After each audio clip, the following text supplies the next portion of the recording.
Well, you know, we challenge our students during the weekend. Um, we challenge their limitations, as in their limiting beliefs between their two ears.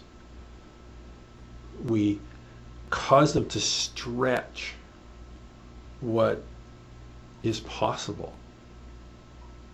We challenge some of the restrictions that we as people, we as a society have placed upon what we can and cannot do. You see, and I'm guessing probably I'm going to say all indigenous cultures have, and they may say it in different ways, but the philosophy, and one of the philosophy is that we are all one, that we are all connected. And what's interesting is that quote unquote modern science is starting to validate that very fact.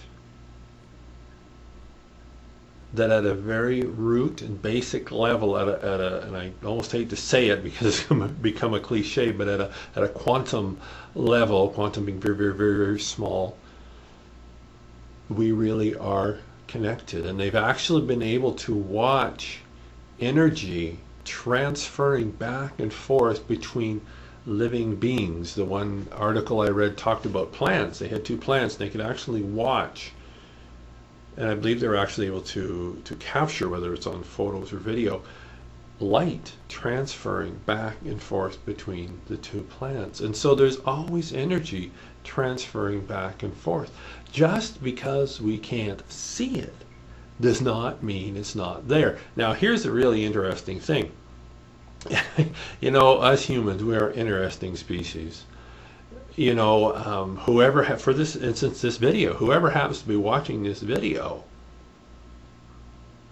it's undoubtedly went through who knows how many thousands and tens of thousands of miles of fiber optics and cables and satellites. So think about this. Here you have this satellite dish, and then somewhere else, wherever, you have another one, and it's bouncing these signals off. Now, we can't see the signals. Most of us, I know I don't know how the whole satellite technology works and whatnot.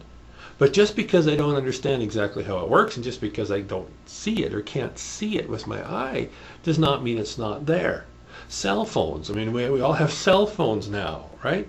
There are radio waves that are flowing around us, around you, through our bodies all the time. We can't see them, but we just trust they're there, and we have no problem with picking up our cell phone and dialing somebody across the street or across the world and just knowing that it will work. Yet, when we think about, or when somebody suggests the fact that we as people, and in this case as a Reiki practitioner, can affect change over a distance, we go, oh God, no, that just doesn't make sense. Or, as it seems to so often be the habit with these type of things that we don't understand, is we tend to moralize it as to something either good or bad. You see, Reiki, like many energy healing modalities, works with that aspect of ourselves, that it's not somehow magical. It's actually not that it even defies the laws of, I'm going to say, space and time. But that frequency range, that range of frequencies that we work with, have different sets of physics that apply to it. Using the example of a radio wave again, a radio wave can go through walls, right? And I'm betting you can't. I know I can't, but the radio wave can. And so when we're working with that range of frequencies that we work with as a Reiki practitioner, they simply have a different set of laws. And one of the laws is they are outside of the parameters or the limitations of space and time.